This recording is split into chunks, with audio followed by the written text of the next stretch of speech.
आज हम एक ऐसी कहानी की परतों को खोलेंगे जो समय और किस्मत के धुंधलेके में कहीं खो सी गई है। एक ऐसी कहानी जो एक रहस्यमयी स्टेशन पर घटती है, जो शायद है भी और नहीं भी। तो चलिए इस अजीब और डरावने सफर पर चलते हैं। कहानी की शुरुआत ही इसके सबसे चौंकाने वाले सच से करते हैं। एक ऐसी हकीकत जो कहानी खत्म होने के बाद भी एक साए की तरह पीछा करती है। एक ऐसा प्लेटफॉर्म जो मौजूद होकर भी कहीं नहीं है। तो कहानी शुरू होती है एक बिल्कुल आम रात से और हमारे साथ है रितेश, एक ऑडियो एडिटर। अपनी लेट हो चुकी ट्रेन का इंतजार कर रहा है। उसे क्या पता था कि ये इंतजार उसकी पूरी दुनिया को उलट-पुलट कर रख देगा। जगह है दिल्ली जंक्शन। हाँ, वही स्टेशन जो दिन में तो लाखों लोगों की आवाज़ों से गूंजता है, लेकिन रात के अंधेरे में यही जगह अपनी एक अलग, कुछ डरावनी सी पहचान बना लेती है। और वक्त हो रहा है रात के 2:27। ये वो पल होता है जब इंसानी शोर थम जाता है और स्टेशन की खामोशी बहुत कुछ कहने लगती है। एक ऐसी खामोशी जो किसी आने वाले तूफान का इशारा हो। और इसी गहरे सन्नाटे के बीच कहानी का असली खेल शुरू होता है। सोचिए, रितेश उस इतने बड़े स्टेशन पर लगभग अकेला है, और यही अकेलापन उसे आने वाली अनहोनी के सामने और भी कमजोर बना देता है। और तभी स्पीकर पर एक बहुत ही अजीब अनाउंसमेंट होती है। इसे दोहराया नहीं जाता, कोई सफाई नहीं दी जाती, बस एक रहस्यमयी संदेश जो ऐसा लगता है जैसे सिर्फ और सिर्फ रितेश के लिए ही था। यहीं से हकीकत में पहली दरार पड़ती है। तो उस अनाउंसमेंट के बाद जो नामुमकिन था वो हकीकत बनकर सामने आ जाता है। एक ट्रेन आती है, लेकिन ये कोई मामूली ट्रेन बिल्कुल नहीं है।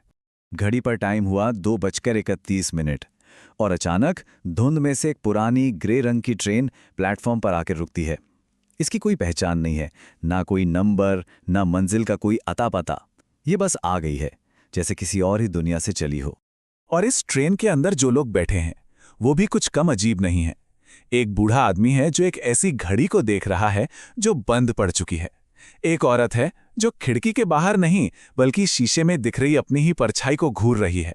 और एक स्कूल का लड़का जिसके बस्ते पर सालों की धूल जमी है। ये लोग ये यात्री नहीं हैं, ये समय में अटके हुए हैं। तभी एक और अनाउंसमेंट होती है, इस बार पहले से भी ज्यादा डरावनी।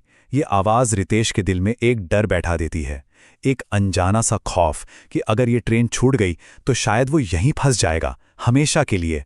और इसी डर के मारे वो उस रहस्यमय ट्रेन पर चढ़ जाता है। अब ट्रेन के अंदर का सीन। यहां कहानी अपने सबसे खौफनाक मोड़ पर पहुंचती है। रितेश को जवाब तो मिलते हैं, पर यकीन मानिए वो जवाब उसके सवालों से कहीं ज्यादा भयानक हैं। एक ऐसा सच जो उसकी पूरी दुनिया हिलाकर रख देगा। ट्रेन चलती जा रही है, लेकिन स्टेशन है कि खत्म ही नहीं हो रहा। रितेश घबरा जाता है। वो पास बैठे एक बूढ़े आदमी से पूछता है तो उसे एक थका हुआ, बिल्कुल ठंडा सा जवाब मिलता है। ये इस सफर की पहली दिल दहला देने वाली सच्चाई थी। और फिर वो बूढ़ा आदमी अपनी कहानी बताता है कि वो कोई यात्री नहीं है, वो तो एक आत्मा है जो सालों पहले इसी स्टेशन पर मरा था। इसके बाद दूसरी सवारी का सच सामने आता है। अब एक पैटर्न साफ दिखने लगता है। ये ट्रेन जिंदा लोगों के लिए है ही नहीं, ये तो मुर्दों की आखिरी सर्विस है। और ठीक इसी पल ट्रेन का स्पीकर फिर से बजता है, लेकिन इस बार अनाउंसमेंट सिर्फ और सिर्फ रितेश के लिए है। सबसे डरावना खुलासा कि वो इस ट्रेन में क्यों है, क्योंकि उसकी जिंदगी अब बस 6 मिनट की मेहमान है। और जैसे इतना काफी नहीं था, उसके फोन पर एक मैसेज आता है, एक अननोन नंबर से। लिखा है 2:37, प्लेटफॉर्म पर हादसा। यानी उसकी मौत का टाइम और जगह अब उसके फोन की स्क्रीन पर था। तो अब कहानी अपने आखिरी पड़ाव पर है। रितेश के सामने एक ऐसा चुनाव है जहां कोई भी रास्ता जीत की तरफ नहीं जाता। एक तरफ मौत है तो दूसरी तरफ शायद मौत से भी बदतर कुछ और। देखिए, उसके पास 2 रास्ते हैं और दोनों ही भयानक हैं। या तो वो ट्रेन से उतर जाए और अपनी मौत को हकीकत में बदल दे, प्लेटफॉर्म पर पड़ी एक लाश बन जाए, या फिर ट्रेन में ही रहकर बाकी आत्माओं की तरह हमेशा के लिए समय के इस कभी न खत्म होने वाले चक्कर में फंस जाए। काउंटडाउन शुरू होता है। 2:35। वो गेट की तरफ भागता है, पर गेट बंद है। 2:36। ट्रेन धीमी होती है। गेट खुलता है। और ठीक 2:37 पर उसे फैसला लेना होता है। जैसे ही गेट खुलता है, सामने प्लेटफॉर्म 0 है, लेकिन इस बार प्लेटफॉर्म पर कोई और नहीं बल्कि वो खुद खड़ा है, खून में लथपथ। ये उसके भविष्य की एक झलक है, एक डरावनी हकीकत जो उसका इंतजार कर रही है। रितेश ट्रेन से उतर जाता है। दुनिया के लिए वो मर चुका है। खबरों में भी उसकी मौत की पुष्टि हो जाती है, लेकिन वो जिंदा है।